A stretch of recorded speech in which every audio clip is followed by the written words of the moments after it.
ನನ್ನದೇ ಯೋಚನೆಯಲ್ಲಿದ್ದವನು ನೀನು. ಮಧ್ಯರಾತ್ರಿಯ ಕಾಲ ನನ್ನ ಪ್ರೀತಿಯ ಅಜ್ಜನನ್ನು ಕಾಣಬೇಕು ಎನ್ನುವಂತಹ ಲವಲವಿಕೆಯಿಂದ ನೀನು ವಹಿಸಿರುವಾಗ ಯಾರನ್ನು ಕರೆಯದೆ ಬರಿಗಾಲಿನಲ್ಲಿ ಯಾವ ರಾಜ ಲಾಂಛನಗಳು ಬಳಸಿಕೊಂಡದೆ ವಿನಮ್ರರಾಗಿ ನಿಮ್ಮನ್ನು ಬಂದಿದ್ದೆ. ಅದಲ್ವಾ ಪ್ರೀತಿ? ಎಲ್ಲದಕ್ಕಿಂತ ಹೆಚ್ಚಾಗಿ ಪ್ರತ್ಯಕ್ಷ ಕಾಲನೂ ಕೂಡ ಮಧ್ಯರಾತ್ರಿಯ ಸಮಯದಲ್ಲಿ ನಿನ್ನನ್ನು ಎಬ್ಬಿಸುವಂತಹ ಧೈರ್ಯ ಇಲ್ಲ ನನಗೆ. ನಿನ್ನ ಪ್ರೀತಿಯ ಮೊಮ್ಮಗನಾದ ನನಗೆ ಇದೆ ಅಂತ. ಮೊಮ್ಮಕ್ಕಳಿಗೆ ಏನಾದರೂ ನಿರ್ಬಂಧ ಉಂಟು? ಅಜಯ ಮಾತು ಹೇಳಲ್ಲ. ಹೀಗೆ ಈ ಮೊಮ್ಮಕ್ಕಳೆಲ್ಲ ಇರುವಾಗ ಈ 800 ವರ್ಷ ಪ್ರಾಯದ ಮುದುಕನಿಗೆ ನಿದ್ದೆ ಬಂದಿತ್ತು. ನಿದ್ದೆ ಬರಬೇಕು ಅಂತ ನಾನು ಆಶಿಸುವುದು. ಆದ್ರೆ ನಿದ್ದೆ ಸುಳಿಯುತ್ತಿರಲಿಲ್ಲ. ಬಹುಶಃ ಇಂದು ನೀನು ಬಂದೇ ಇಲ್ಲ. ಇನ್ನು ನೀನು ಬಂದು ಈ ಪ್ರಸ್ತಾವವನ್ನು ಮುಂದಿಡುವುದರಿಂದ ನಾಳೆ ಆಗಬಹುದಾದಂತಹ ಯಾವತ್ತು ಸಂಧಿಯಿಂದಾಗಿ ಅಜ್ಜ ಎಷ್ಟು ಕಾಲ ಬದುಕಿದರು ಸಂತಸದಿಂದ ಬದುಕಿಬಹುದೇನೋ ಅಂತ ನಾನು ಭಾವಿಸುತ್ತೇನೆ. ಆ ಯೋಚನೆಯಲ್ಲಿದ್ದು ನಿಜ, ಆ ಸಂಯೋಚನೆಯಲ್ಲಿ ಅಲ್ವಾ ನಾನು ಬಂದದ್ದು ಯಾಕೆ ಅನ್ನೋದು, ಬಂದದ್ದು ಸಂತೋಷವಾಗಿದೆ ಅಂತ. ಅದಕ್ಕೆ ಪೂರಕವಾಗಿ ನಾನು ಆಡುವ ಮಾತುಗಳನ್ನು ಕೇಳಬೇಕು. ಹೊರೆಯುಳ್ಳು ದೂರವೆಂದು ತಲ್ಲಿ ಕಳುಹಿದೆ ಮರುಪತಿ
ನಿಜ.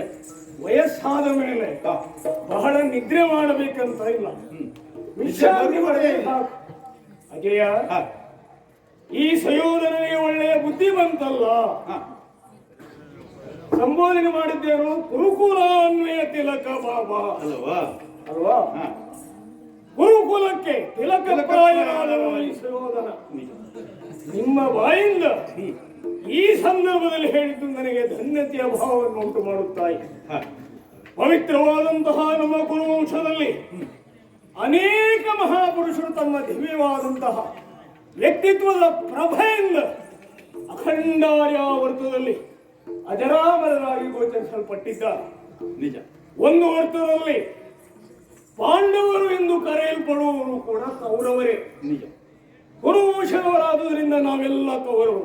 ಆದರೂ ನೀನು ಹೇಗೆ ಶ್ರೀರಾಮಚಂದ್ರನಿಗೆ ರಾಘವ ಅಂತ ಕರೀತಾರೆ, ರಘುವಂಶದಲ್ಲಿ ಸಂಜನಿಸಿದೆ ಎನ್ನುವ ಕಾರಣಕ್ಕಾಗಿ ಆ ವಂಶದವರೆಲ್ಲ ರಾಘವರೇ ಆದರೂ ಕೂಡ ರಘುವಿನಲ್ಲಿರುವಂತಹ ಉದಾತ್ತವಾದಂತಹ ಧ್ಯೇಯಗಳು, ಆ ಅಭೇದ್ಯವಾದಂತಹ ವ್ಯಕ್ತಿತ್ವ ಶ್ರೀರಾಮನಲ್ಲಿ ಇದ್ದುದರಿಂದ ಜನ ಅವನನ್ನು ಆ ರೀತಿಯಲ್ಲಿ ಗುರುತಿಸಿತ್ತು. ನೂರಾರು ಸಾವಿರಾರು ಜನ ಹೇಳುವುದಕ್ಕಿಂತ ದೀರ್ಘಕಾಲದ ಬದುಕಿದಂತಹ ನಮ್ಮ ಕುರುಸಿಂಹಾಸನಕ್ಕೆ ಅಡಿಗೊಲ್ಲೋಪಾದಿಯಾಗಿ ಇದ್ದಂತಹ ನೀವು ಹೇಳಿದರಲ್ಲ ಗುರುಕುಲಾನ್ವಯ ತಿಲಕ, ಅಲ್ಲಿಗೆ ನನಗೆ ಬಹಳ ಸಂತೋಷವಾಯಿತು. ನಿಮ್ಮ ಅಂತರಂಗದ ಆಳದಲ್ಲೇ ಕೌರವನ ಕುರಿತಾಗಿ ಆ ಯೋಗ್ಯತೆಯನ್ನು ನಾವು ಗುರುತಿಸಿದ್ದೇವೆ ಎನ್ನುವುದು ತೋರಿಸಿಕೊಡ್ತೇನೆ. ಸಂತೋಷವಾಯಿತು. ಆದರೆ ನಾನಿಲ್ಲಿ ಬರುವುದಕ್ಕೆ ಪ್ರಧಾನವಾದಂತಹ ಕಾರಣ ಇದೆ. ಏನು? ಎಲ್ಲ ಜನರು ಮತ್ತೆ ನಿಮ್ಮಂತವರೆಲ್ಲ ಹೇಳುವುದೇನು? ಕೌರವ ರಣೋತ್ಸಾಹಿ, ಕೌರವ ಸಂಗ್ರಾಮವನ್ನೇ ಬಯಸಿದ್ದಾನೆ. ಸಂಧಾನವನ್ನು ವಿಫಲಗೊಳಿಸಿ ಸಂಗ್ರಾಮವೇ ಅಂತ ಧೀರೋದಾತ್ತನಾಗಿ ಘೋಷಣೆಯನ್ನು ಮಾಡಿದ್ದಾನೆ ಅಂತ. ಈಗ ಏನಾಗಿದೆ, ಸಂಗ್ರಾಮವೇ ಬೇಕು ಅಂತ ಹೇಳಿದ ನಾನು ಬೇಡ ಅಂತ ನಾ ಮಾಡುವನಲ್ಲ. ಛಲವೇ ಪ್ರಧಾನವಾಗಿ ನನ್ನ ಜೀವನದ ರೋಮಗಳು ಹೇಳುವಂತದ್ದು. ಆದರೆ ಯುದ್ಧ ಬೇಡ ಬೇಡ, ಶಾಂತಿಯೇ ಸಾಕು ಎಂದು ಹೇಳಿರುವಂತಹ ಪಾಂಡವರು ಈಗಾಗಲೇ ಕುರುಕ್ಷೇತ್ರದ ಪಶ್ಚಿಮ ದಿಕ್ಕಿನಲ್ಲಿ 7 ಅಕ್ಷೋಹಿಣಿ ಸೇನೆಯೊಂದಿಗೆ ಬಂದು ಸೇರಿಕೊಂಡಿದ್ದಾರೆ. ಪಶ್ಚಿಮ ದಿಕ್ಕಿನಲ್ಲಿ ಅಲ್ವಾ? ಅಂದ್ರೆ ಉದಯಿಸುವ ಸೂರ್ಯನನ್ನ ನೋಡ್ತಾರೆ ಅಂತ ಇರ್ಲಿ. ಯಾವಾಗ ಸೂರ್ಯನನ್ನು ನೋಡ್ತಾರೆ ಅನ್ನೋದು ಮುಖ್ಯ ಅಲ್ಲ, ಬಂದು ಸೇರಿದ್ದಾರೆ. ಆದರೆ ಯುದ್ಧ ಬೇಡ ಎನ್ನುವಂತಹ ಪಾಂಡವರು ಈಗಾಗಲೇ ದೃಷ್ಟದುಮ್ನನ ಸೇನಾಧಿಪತ್ಯದಲ್ಲಿ 7 ಅಕ್ಷೋಹಿಣಿ ಸೈನ್ಯವನ್ನ ಸೇರಿಕೊಂಡು ಬಂದಿದ್ದಾರೆ ಅಂತ ಆದ ಮೇಲೆ ಯುದ್ಧವೇ ಬೇಕು ಎನ್ನುವುದಾಗಿ ಶ್ರೀಕೃಷ್ಣನಲ್ಲೇ ಹೇಳಿಗೊಳಿಸಿ ಅಂತ ನಾನು ಸಿದ್ಧತೆಯನ್ನು ಮಾಡಿಲ್ಲ. ಇಲ್ಲಿಯವರೆಗೆ ಸೇನಾಪತಿ ಯಾರು ಎನ್ನುವುದನ್ನು ನಿರ್ಧಾರ ಮಾಡಿಲ್ಲ. ಇದೇ ಪ್ರಪಂಚ ಮುಖ ಆಲೋಚನೆ ಮಾಡಬೇಕಾಗಿರುವಂತದ್ದು. ಸಂಧಾನದ ಹೆಸರಿನಲ್ಲಿ ಸಂಗ್ರಾಮವನ್ನು ಮೊದಲೇ ಅವರು ನಿರ್ಧರಿಸಿದ್ದಾರೆ. ಇದಕ್ಕಿಂತ ಹೆಚ್ಚಿನ ಪುರಾವೆ ಬೇಕಿಲ್ಲ. ಜಯ, ನೀ ನೋಡು. ಯಾಕೆ ಹೇಳ್ತೇನೆ, ಯಾಕೆ ಅವ್ರಿಗೆ ಬರಲಿ, ಅದು ನನಗೆ ಬಹಳ ಸಂತೋಷ. ಈಗಾಗಲೇ ನಾನು ನಿಮ್ಮಂತವರೆಲ್ಲ ಹೇಳುವ ಹಾಗೆ ಅರಿಯಲ್ಲಿ ನನಗೆ ಅವನು ಕೃಷ್ಣ ಮಾನವ ಸಹಜವಾದಂತಹ ಕರ್ಮ ವಿಶೇಷತೆಗಳನ್ನ ಜನರ ಮೂಲಕವಾಗಿ ಪಡೆದವನು ಮುಂದೆ ಮರಣವನ್ನು ಹೊಂದಬೇಕಾದವನು ಅಷ್ಟೇ ನಾನು ತಿಳಿದದ್ದು. ಅವನಲ್ಲಿ ಕೊಟ್ಟು ಕಳುಹಿಸಿದ್ದೇನೆ. ಪಾಂಡವರ ಸೇನೆಯನ್ನು ನೋಡುವಾಗ, ಅವರ ಸೇನೆಯಲ್ಲಿರುವಂತಹ ಪ್ರಮುಖರನ್ನು ಗಮನಿಸಿದಾಗ, ಆ ಸೇನೆಯಲ್ಲಿ ಸೇನಾಪತಿಯಾದಂತಹ ದೃಷ್ಟದುಮ್ನನ್ನು ಕುರಿತು ಆಲೋಚನೆ ಮಾಡುವಾಗ ಪಾಂಡವರ ಕುರಿತಾಗಿ ಮರುಕ ಉಂಟಾಗುತ್ತಾ ಇದೆ. ಅಜಯ, ಪಾಪ ಪಾಪ ಅಂತ ಅನಿಸ್ತಾ ಇದೆ. ಯಾಕೋ ಎಲ್ಲ ದ್ರೋಣ ಮತ್ತೆ ಕುಂತಿ ಭೋಜ ಅನೇಕ ಮುದುಕರನ್ನು ಕೂಡಿಕೊಂಡು ಬಂದಿದ್ದಾರೆ. ಜೊತೆಗೆ ದುರ್ಬಲನಾದಂತಹ ದೃಷ್ಟದುಮ್ನನ ಸೇನಾಪತಿ. ಪಾಪ ಅವರಲ್ಲಿ ಯಾರಿದ್ದಾರೆ ಅಜಯ? ಯುದ್ಧ ಬೇಕು ಬೇಕು ಅಂತ ಹೇಳಿ ಈಗ ಸೇನೆ ಕೂಡಿಕೊಂಡು ಬಂದಿದ್ದಾರಲ್ಲ, ಅವರು ಯಾರನ್ನ ನಮ್ಮ ಯುದ್ಧವನ್ನ ಮಾಡ್ಲಿಕ್ಕೆ ನೆನಪಿಸ್ತೇನೆ. ಏನು? ಈಗ ನೀನಾಗಿ ದುರವಿಳೆಯವನ್ನು ಕೊಟ್ಟವು. ಹೌದು. ಕೊಡುವಾಗ ಯುದ್ಧದ ನಿರ್ಧಾರ ಆಗಿದೆಯಾ? ಹೌದು. ಯಾವಾಗ ಪ್ರಾರಂಭಿಸಬೇಕು ಎಂಬುದಕ್ಕೂ ತ್ರಯೋದಶಿ ಎಂದು ಮಾರ್ಗಶಿರ ತ್ರಯೋದಶಿ ಎಂದು ಪ್ರಾರಂಭ ಆಗಬೇಕು. ನಾಳೆ ಯುದ್ಧ ಆರಂಭ ಆಗಬೇಕು ಅಂದ್ರೆ ಉಪಪ್ಲಾವ್ಯದಿಂದ ಬರುವ ಅವರು ಬಂದರೆ ತಪ್ಪೇನೂ ಇಲ್ಲ. ಈಗ ನಿನಗೆ ಯುದ್ಧ ಬೇಡವಾಗಿದೆ ಅಂದ್ರೆ ಇಂದು ಯುದ್ಧ ನಿಲ್ಲಿಸ್ತೇನೆ. ಅಲ್ಲ, ಬೇಡವಾದದ್ದಲ್ಲ, ಬೇಡವಾದವರು ಬಂದಿದ್ದಾರಲ್ಲ, ಬರಲೇಬೇಕಲ್ಲ. ಈಗ ನೀನೇ ದೊರವಿಳೆಯನ್ನು ಕೊಡುವಾಗ ದಿನ ನಿಗದಿಪಡಿಸಿ, ಹೆಚ್ಚೇನು ಯಾವ ನಕ್ಷತ್ರ ಎನ್ನುವುದನ್ನು ನಿರ್ಧರಿಸಿ, ಭರಣಿ ನಕ್ಷತ್ರದಲ್ಲಿ ಬಂದು ಯುದ್ಧವನ್ನು ಮಾಡಬೇಕು ಹೀಗೆಲ್ಲ ಹೇಳಿ ಕಳುಹಿಸಿದ ಮೇಲೆ ಬರಬೇಕಾದ್ದು ಅವರಿಗೆ ಧರ್ಮವಾಗ್ತದೆ. ನಿನಗಾದೀತು. ಯಾಕೆ? ನೀನು ಹಸ್ತಿನಾವತಿಯಲ್ಲಿ ಸ್ಥಿತನಾಗಿ ಇದ್ದವ. ಅವರು ಕಾಡು ಮೇಡುಗಳನ್ನ ಅಲೆದು ಈ 12 ವರ್ಷ 1 ವರ್ಷ ಅಂತೆಲ್ಲ ಮುಗಿಸಿ ಬಂದವರು ಏನು ಅಲ್ಲಿ ಇಲ್ಲಿ ಸಿಕ್ಕಿದ ನೀನೇ ಹೇಳುವ ಹಾಗೆ ಕೆಲವು ಸೈನ್ಯವನ್ನು ಸೇರಿಸಿಕೊಂಡು ಅಕ್ಷೋಹಿಣಿಗೆ ಎದುರಾಗಿ ತಮ್ಮ 7 ಅಕ್ಷೋಹಿಣಿ ಸೈನ್ಯವನ್ನು ಒಡ್ಡಿದ್ದಾರೆ. ಏನೇ ಇರಲಿ, ಅವರಿಗೆ ಹೋರಾಟ ಅನಿವಾರ್ಯವೇ ಆಗಿ ಹೋಗಿದೆ. ಹಾಗಾಗಿ ಬಂದರೆ ವಿಶೇಷ ಅಲ್ಲ, ಯುದ್ಧ ನಿಲ್ಲಿಸುವುದಾದ್ರೆ ಆಚೆ ಇದ್ದೇನೆ. ನಿಲ್ಲಿಸುವುದಲ್ಲ, ಪಾಪ ಅವರನ್ನು ನೋಡಿದ್ರೆ ನನಗೆ ಮರುಕೊಂಡದ್ದು ಮಾಡುವುದು ಹೇಗೆ? ಎಷ್ಟು ದೊಡ್ಡ ಮನಸ್ಸು ಮಗನೇ. ಈಗ ಏನು ಮಾಡಬೇಕು ಅಂತ ಚಿಂತೆ ಅಲ್ವಾ? ಅವರನ್ನು ಯಾರು ಕಾಯ್ತಾರೆ? ಅವರನ್ನು ಕಾಯುವವರು ಯಾರು? ನಿನ್ನ ಸೇನಾಪತಿ ದುರ್ಬಲ, ಪಡೆಯಲ್ಲಿರುವವರೆಲ್ಲ ಮುದುಕರು, ಇವರನ್ನೆಲ್ಲ ಕೂಡಿಕೊಂಡು ಯುದ್ಧಕ್ಕೆ ಬಂದಿದ್ದಾರೆ. ಹೇಳುವಾಗಲೇ ಉತ್ತರವನ್ನು ಹೇಳಿಬಿಟ್ಟೆ. ಈಗ ನೀನು ಯಾರಲ್ಲಿ ದೊರವಿಳಿಯವನ್ನ ಕೊಟ್ಟೆ ಎಂಬಾಗ ನೀನು ಬಹಳ ಒಳ್ಳೆಯವನಾಗಿದ್ದಿ ಅಂತ ನನಗೆ ಅನಿಸ್ತಾ ಇದೆ. ಹರಿಯಲ್ಲಿ ದೊರವೆಂದನು ತಲಿ ವಿಳೆಯವನ್ನು ಕೊಟ್ಟು ಕಳುಹಿಸಿದ್ದೆ. ಹರಿ ಎಂಬುದನ್ನ ನೀನು ಒತ್ತಿ ಅಂತ ಆದ್ರೆ ನಿನಗೆ ಇದಕ್ಕಿಂತ ಒಳ್ಳೆ ಬುದ್ಧಿ ಬರ್ಲಿಕ್ಕೆ ಸಾಧ್ಯವೇ ಇಲ್ಲ. ಅವನು ಹರಿ ಎಂತಾದ ಮೇಲೆ ಅವನು ಬಂದದ್ದು ಯಾಕೆ? ಪಾಂಡವರ ರಾಯಭಾರಿಯಾಗಿ ಅಲ್ಲ, ಪಾಂಡವರ ದೂತನಾಗಿ ಹರಿಯೇ ಬರ್ತಾನೆ ಅಂತಾದ್ರೆ ಅವರನ್ನು ಕಾಯಲಿಕ್ಕೆ ಯಾರು ಬೇಕು ಮಗ?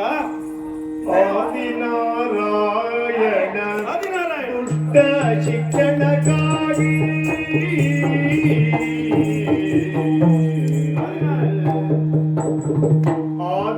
ಆದಿನಾರಾಯಣ ದುಷ್ಟ ಶಿಕ್ಷಣಕ್ಕಾಗಿ ರೋದದಿ ದೇವಕಿ ಕುರಿಸಿ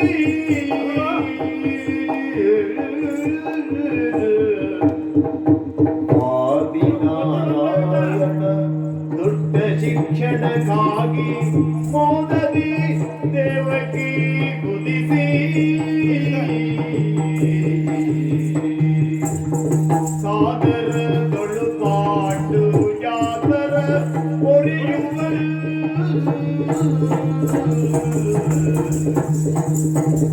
ಸಾದರದೊಳು ಪಾಟು ಜಾತರ ಒರೆಯುವ ಛೇದಿಸಿದನು ಗಂಗಾದಿಗಳ ಸಾದರದೊಳು ಪಾಟು ಜಾತರ ಒರೆಯುವ ಛೇದಿಸಿದನು ಗಂಗಾದಿಗಳ ಮಗನೇ ಅಜಯ, ಈಗ ನೀನೇ ಹೇಳಿದ ಹಾಗೆ ಬಂದವನು ಹರಿ. ಅವನು ಯಾರು? ಆದಿನಾರಾಯಣ. ಆದಿನಾರಾಯಣ ಶ್ರೀಮನ್ ನಾರಾಯಣನೇ ಇಳಿದು ಬಂದಿದ್ದಾನೆ. ಇಳಿದು ಬಂದಿದ್ದಾನೆ. ಒಮ್ಮೊಮ್ಮೆ ನನಗೆ ಅನಿಸುವುದು ಏನು? ಗೊತ್ತಿಲ್ಲದವರಿಗೆ ಏನನ್ನಾದರೂ ಹೇಳಿ ಅದನ್ನು ಅರ್ಥ ಮಾಡಿಸುವುದು ತುಂಬಾ ಸುಲಭವಾದ ಕೆಲಸ. ಬಹುಶಃ ನಿನಗೆ ಇದೆಲ್ಲ ಗೊತ್ತಿದ್ದು ಈ ಅಜ್ಜನಲ್ಲಿ ಏನೋ ಒಂದು ಮಾತಾಡಿ ಹೋಗಿಬಿಡೋಣ ಎಂಬುದಕ್ಕಾಗಿಯೇ ನೀನು ಆ ರೀತಿಯ ನಟನೆಯಲ್ಲೇ ಇದ್ರೆ ನನಗೆ ನಿನ್ನನ್ನು ಒಪ್ಪಿಸುವುದು ಕಷ್ಟವಾಗ್ತದೆ. ಮಗ, ಆದಿನಾರಾಯಣನಿಗೆ ಏನು ಮತ್ಸ್ಯಕೂರ್ಮ, ವರಹ, ನರಸಿಂಹ, ವಾಮನ, ಪರಶುರಾಮ, ರಾಮ, ಕೃಷ್ಣ ಹೀಗೆ 8ನೇ ಅವತಾರದಲ್ಲಿ ಇದ್ದಾನೆ. ಹೇಗೆ ಬರುವಾಗಲೇ ಚತುರ್ಭುಜನಾಗಿ ಅಂದು ವಸುದೇವ ದೇವಕಿಯರು ಕಾರಾಗೃಹದಲ್ಲಿದ್ದಾಗ ತೋರಿಕೊಂಡನು. ಮತ್ತೆ ಶಿಶುರೂಪವಾಗಿ ಅವತರಿಸಿ ಬಂದವ. ಮೋದದಿ ದೇವಕಿ ವೃದ್ಧಿಸಿ ಬಂದವ. ನೀನೆಲ್ಲಿಯಾದರೂ ಕೇಳಿದ್ಯೋ ಮಗ? ಏನು? ಹುಟ್ಟುವ ಮಕ್ಕಳು ಅಳಬೇಕು, ಸಾಯುವಾಗ ದೊಡ್ಡವರಾದ ಮೇಲೆ ನಗಬೇಕು, ಹೀಗಲ್ವ ಇರುವುದು? ಇಲ್ಲಿ ನೋಡು, ಹುಟ್ಟುವಾಗಲೇ ಅವನು ನಗುತ್ತಲೇ ಹುಟ್ಟಿದವ. ಅವನು ದೇವರು. ಆ ದೇವರೇ ಬಂದಿರುವಾಗ ಮತ್ತೆ ಕಷ್ಟ ಏನು ಸ್ವಾಮಿ? ಅವನು ಯಾರನ್ನಾದ್ರೂ ಪೊರೆಯಬೇಕು, ಯಾರಾದ್ರೂ ಬೇಕು ಅಂತಂದ್ರೆ ದೇವರೇ ನಮ್ಮನ್ನು ಕಾಪಾಡು ಎಂಬುದಲ್ವ ಲೋಕದಲ್ಲಿ ಮಾತು. ದೇವರೇ ಅವರ ಬಲದಲ್ಲಿ ಇದ್ದ ಮೇಲೆ, ಅವರ ಪಕ್ಷಕ್ಕಿದ್ದ ಮೇಲೆ ಅವರನ್ನು ಪೊರೆಯುವವನು ಅವನಿದ್ದಾನೆ. ಆದ್ದರಿಂದ ನೀನು ಅವರ ಕುರಿತಾಗಿ ಮರುಕಬೇಡ ಮಗನೇ. ಅವರನ್ನು ಕಾಯುವುದಕ್ಕೆ ಮತ್ತಾರೂ ಬೇಕಾಗಿಲ್ಲ. ಓಹೋ ಪ್ರಾಣಾಹಿ ಪಾಂಡವಾಹ ಎಂದು ಕುಲಾಲನ ಮನೆಯ ಅಂಗಳದಲ್ಲಿ ಅಂದೇ ಘೋಷಿಸಿದಂತಹ ಶ್ರೀಕೃಷ್ಣ ಸ್ವಾಮಿ ಇರುವಾಗ ಅವರಿಗೆ ಇನ್ನೊಬ್ಬ ಬೇಕಾ? ಯಾರೂ ಬೇಕಾಗಿಲ್ಲ. ನಾವೆಲ್ಲ ನಿಮಿತ್ತ ಮಾತ್ರ. ಅವನು ಮಾತ್ರ ಸರ್ವಕಾಲದಲ್ಲಿಯೂ ಸ್ಥಿರನಾಗಿ ಇರಬಲ್ಲವನು. ಈ ಲೋಕವನ್ನು ತನ್ನ ಉದರದಲ್ಲಿಯೇ ಇಟ್ಟು ಪೋಷಿಸಬಲ್ಲವನು. 14 ಲೋಕಗಳಿಗೂ ಒಡೆಯನಾದಂತಹ ಶ್ರೀಕೃಷ್ಣ ಸ್ವಾಮಿ ಇರುವಾಗ ಅವರನ್ನು ಕಾಯಲಿಕ್ಕೆ ಯಾರಿದ್ದಾರೆ? ಅವರ ಬಗ್ಗೆ ಮರುಕ ಉಂಟಾಗ್ತದೆ. ಮಗನೇ, ನಿನ್ನ ಬುದ್ಧಿಯೇ ಏನು ಹೇಳೋಣ? ಆದಿನಾರಾಯಣ ಯಾರು? ಹೊರೆಯುವ ಮಹಿಮನ್ನು ವಿಪಿನ ಅಂತರಗಳ ಚಲಿಸುವ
ಹೇಳುದು ಪುಣ್ಯ ಬರ್ತದೆ ಮಗನೇ. ಹಾಗಲ್ಲ, ಹಾ ಪುಣ್ಯವೋ ಪಾಪೋ ಹಾ ಕೇವಲ ಅವರ ನಾಮಸ್ಮರಣೆಯಿಂದ ಬರೆಯಬೇಕೆಂದು ನಿರೀಕ್ಷೆ ಮಾಡಿದವನೇ ಅಲ್ಲ ನಾನು. ಆಗಲಿ ಅಜಯ, ಹಾ ಕೆಲವೊಮ್ಮೆ ನಮ್ಮ ಜೀವನದ ರೀತಿ ನೀತಿ ನಿರ್ಧಾರಗಳು ಆಲೋಚನೆಗಳು ಹಾ ಏಕರೂಪವಾಗಿಯೇ ಇರಬೇಕಂತ ಇಲ್ಲ.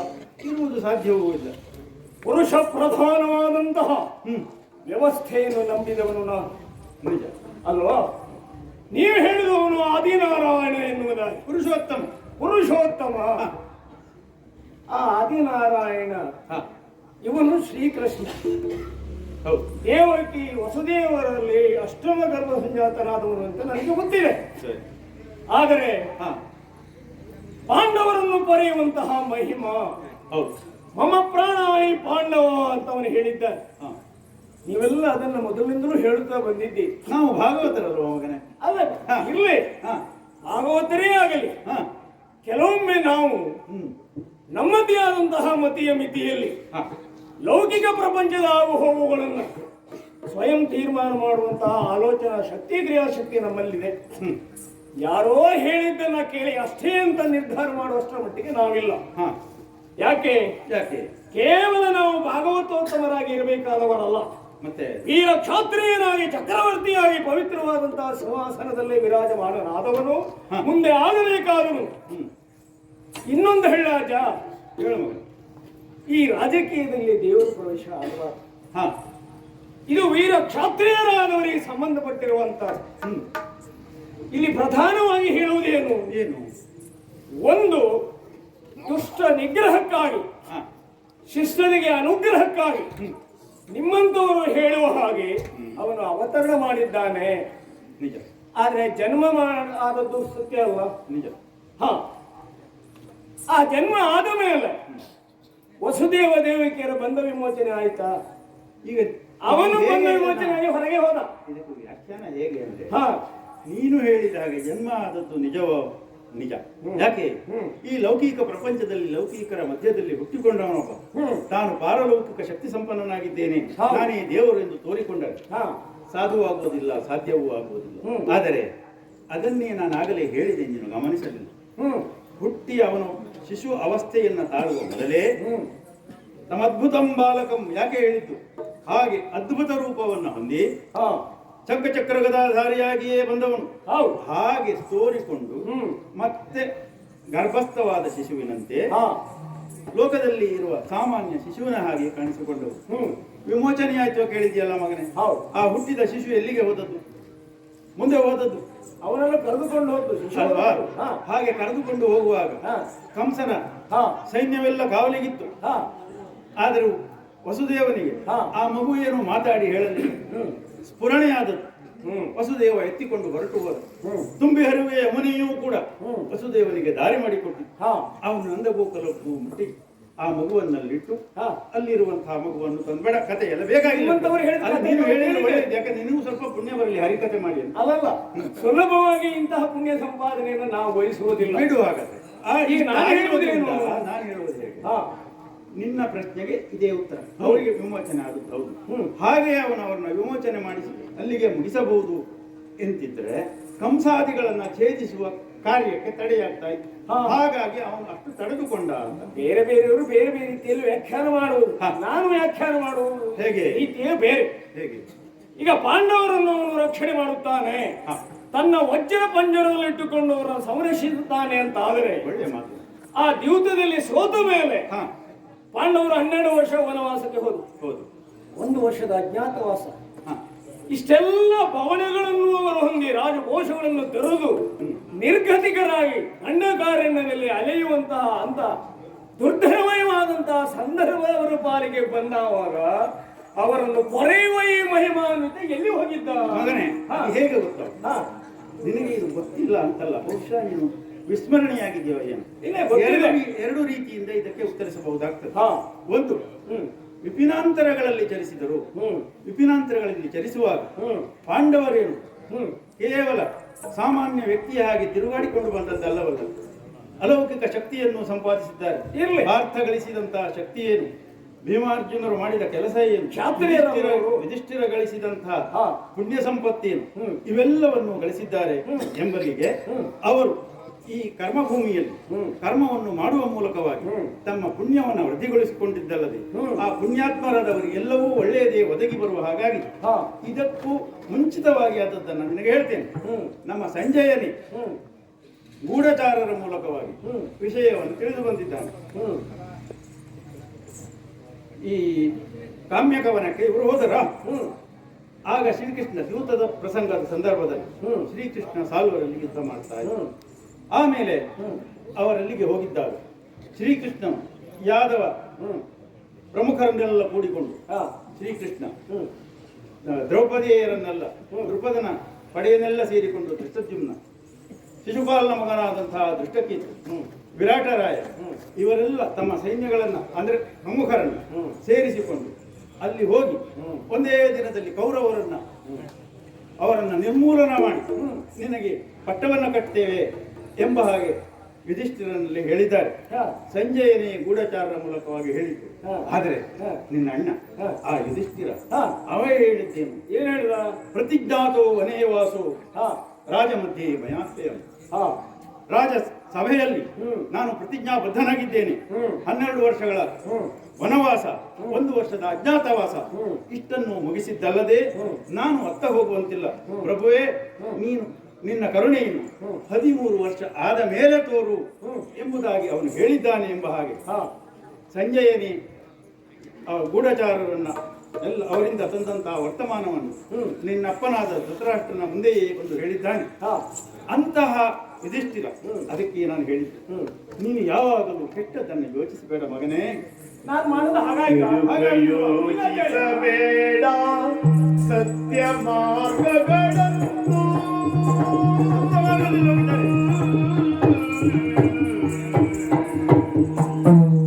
ಕೆಟ್ಟದನ್ನು ಯೋಚಿಸಬೇಡ, ಯೋಚಿಸಬೇಡ ಕಿಡುಕ ಯೋಚಿಸಬೇಡ ಸತ್ಯ ಮಾರ್ಗಗಳನ್ನು ಬಿಡಿದು ಹೋದರು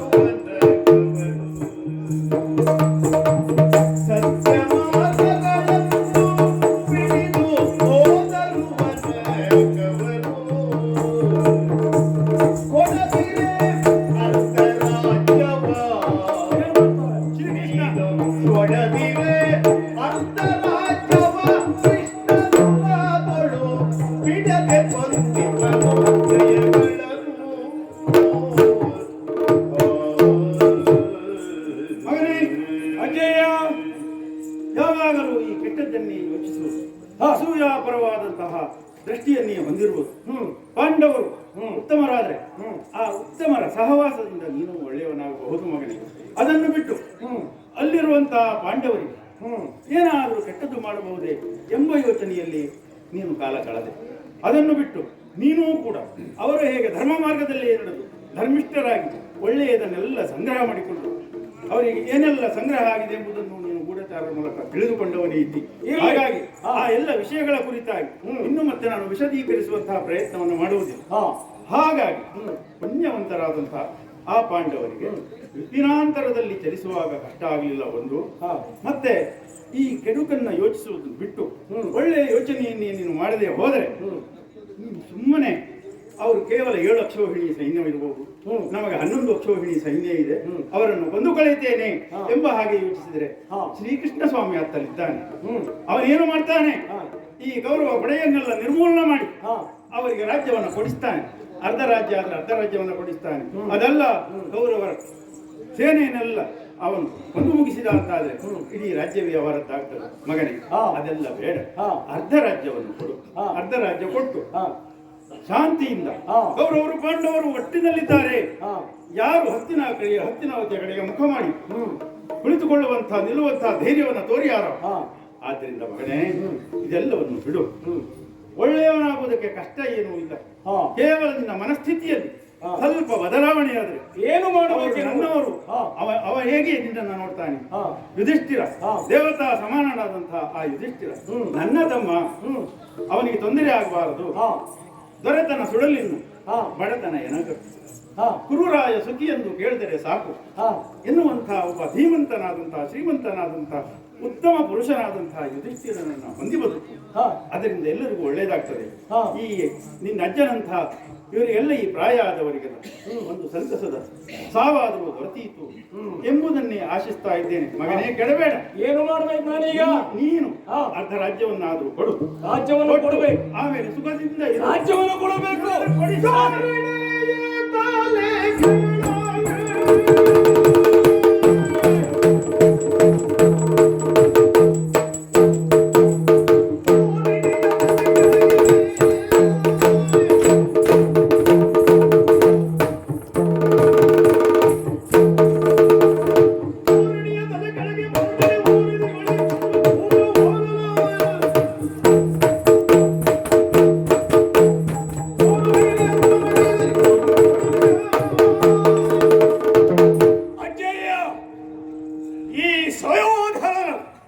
ಅಚಲವಾದಂತಹ ನಿರ್ಧಾರವೇನು ಕೇಳಿ, ನನ್ನ ಅಚಲವಾದ ನಿರ್ಧಾರವನ್ನು ಬದಲಿಸುವಂತಹ ಸಾಮರ್ಥ್ಯ ಪ್ರಪಂಚದ ಯಾವ ವ್ಯಕ್ತಿಗಾಗಲಿ ಶಕ್ತಿಗಾಗಲಿ ಸಾಧ್ಯವಿಲ್ಲ.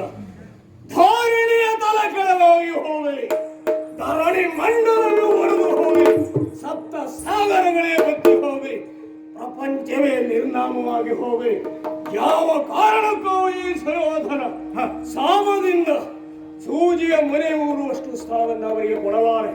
ಅವರಲ್ಲಿ ಪರಾಕ್ರಮ ಇರುವುದಾದರೆ ಪೌರುಷಯುಕ್ತವಾದಂತಹ ಸಂಗ್ರಾಮದ ಮೂಲಕವಾಗಿ ಸಂಪೂರ್ಣ ಸಾಮ್ರಾಜ್ಯವನ್ನೇ ಸೂರಗೊಳ್ಳಲಿ. ತೆರಳಲಾಲಿಸು ಧರ್ಮಜಾತನು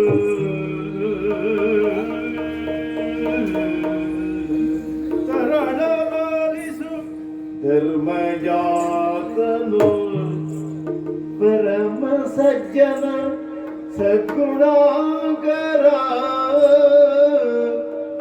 ಧರ್ಮಜಾತನು ಪರಮ ಸಜ್ಜನ ಸದ್ಗುಣಾಕರ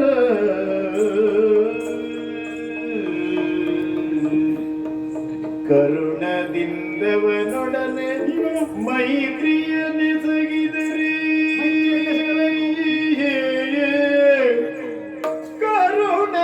ಕರುಣದಿಂದವನೊಡನೆ ಮೈತ್ರಿಯ ಎಸಗಿದರೆ ನಿನಗೆ ಬರುತ್ತಿರುವುದು ಸಹವಾಸ ಗುಣದೊಳು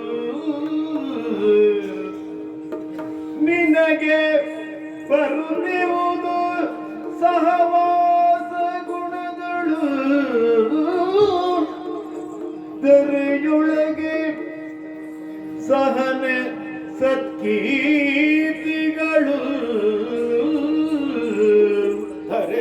ದರೆಯೊಳಗೆ ಸಹನೆ ಸತ್ಕೀರ್ತಿಗಳು ಕೊರೆಯುವೆನು ನಿನಗೆ ಕರ್ಣಾದಿ ಮೂರ್ಖರ ಮಾತ ಕೇಳದಿರು ಒರೆಯುವೆನು ನಿನಗೆ ಕರ್ಣಾದಿ ಮೂರ್ಖರ ಮಾತ ಕೇಳದಿರು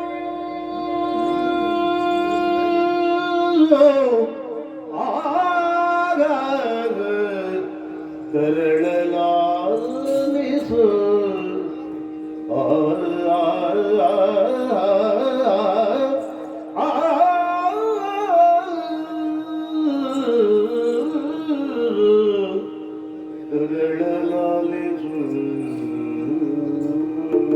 ತರಳ ಅಜ್ಜಯ್ಯ, ನನ್ನ ಮಾತನ್ನ ಲಾಲಿಸಬೇಕು ಮಗ.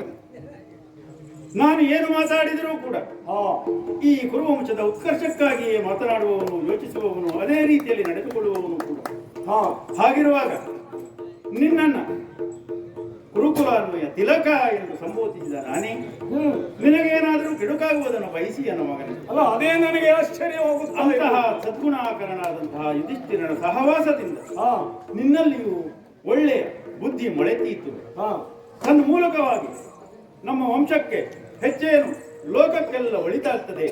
ಆ ಒಳಿತನ್ನ ಕಾಣುವಂತಹ ಒಂದು ಒಳ್ಳೆಯ ಅವಕಾಶ ಆ ಕಾಲ ನಮಗೆಲ್ಲ ಸನ್ನಿಹಿತವಾದ ಲೋಕವೇ ಸುಖಪಡುವಂತಹ ಅಂತಹ ಸಂದರ್ಭವನ್ನು ಸೃಷ್ಟಿಸಿದಂತಹ ವ್ಯಕ್ತಿಗಳಲ್ಲಿ ಅದಕ್ಕೆ ಕಾರಣ ಸ್ಥಾನದಲ್ಲಿರುವಂತಹ ಒಬ್ಬ ವ್ಯಕ್ತಿ ಸುಯೋಧನನು ದೊಡ್ಡ ಮನಸ್ಸು ಮಾಡಿ ಇಷ್ಟನ್ನು ಮಾಡಿದ್ದರಿಂದ ಲೋಕಕ್ಕೆಲ್ಲ ಒಳಿತಾಯಿತು. ಯಾವುದೇ ಯುದ್ಧ ನಡೆಯದ ಹಾಗೆ ನೀನೇ ಪ್ರಯತ್ನಿಸಿದರೆ ಎಷ್ಟು ಒಳ್ಳೆಯದಾಗ್ತದೆ. ಆದ್ದರಿಂದ ಸದ್ಗುಣವಂತನ ಸುಶೀಲನಾದ ಪರಮ ಭಾಗವತನಾದಂತಹ ದೇವರನ್ನೇ ನಂಬಿಕೊಂಡಂತಹ ಒಳ್ಳೆಯದು ಧರ್ಮ ಏನು ಎಂಬುದನ್ನೇ ಅರಿತು ನಡೆಯುವಂತಹ ಅವನ ಸಹವಾಸ, ಅವನೊಟ್ಟಿಗೆ ಮೈತ್ರಿ, ಇವೆಲ್ಲವೂ ನಿನಗೆ ಲಭಿಸ್ತದೆ ಮಗನೇ. ಯಾವ ಯುದ್ಧವೂ ಬೇಡ, ಯಾವ ನಮ್ಮ ಜನರು ನಮ್ಮ ಸೈನ್ಯಗಳು ಪ್ರಾಣ ಕಳೆದುಕೊಳ್ಳುವಂಥದ್ದು, ಲೋಕಕ್ಕೆ ಕಂಟಕವಾಗುವಂತಹ ಯುದ್ಧ ಬೇಡ, ಕುಲಕ್ಷಯವಾಗುವುದು ಬೇಡ. ಎಷ್ಟೊಂದು ಲಕ್ಷೋಪಲಕ್ಷ ಜನರ ಸಾವಿಗೆ ಕಾರಣವಾಗಬಹುದಾದಂತಹ ಈ ಕೆಟ್ಟ ಸಮರವನ್ನು ನಿಲ್ಲಿಸೋಣ ಮಗನೇ. ಅಜಯ ಮಗನೇ, ಒಡವೆ ಸುಡಲೆಯ ರಂಡಿವೆ ಬೇಕು ಎಂದು ಬಯಸುವಂತಹ ದುರ್ಬಲನಾದಂತಹ ಧರ್ಮರಾಯ ಒಳ್ಳೆಯವನಿರಬಹುದು. ರಾಜಕೀಯದಲ್ಲಿ ಆಡಳಿತದಲ್ಲಿ ಕೇವಲ ಒಳ್ಳೆತನ ಪರಿಣಾಮವನ್ನು ಬೀರುವುದಿಲ್ಲ. ಕೇವಲ ಒಳ್ಳೆಯರಾದವರು ಉನ್ನತವಾದಂತಹ ಸ್ಥಾನದಲ್ಲಿದ್ದರೆ ಆಗಬಹುದಾದಂತಹ ದುಷ್ಪರಿಣಾಮಗಳನ್ನು ನಾನು ಅರಿತವನಿದ್ದೇನೆ. ಧರ್ಮರಾಯನ ಸಹವಾಸವನ್ನು ಮಾಡಬೇಕು. ನಿಜ, ಧರ್ಮರಾಯನ ಸಹವಾಸ ಮಾಡದಿದ್ದರಿಂದಲೇ ನಾನು ಗುರುಕುಲ ತಿಲಕನಾದಂತಹ ಅಲ್ಲ. ಅಜಯ, ನಿಮ್ಮ ಮಾತನ್ನು ಕೇಳುವಾಗ ನನಗಾಗುತ್ತಿರುವುದೇನು?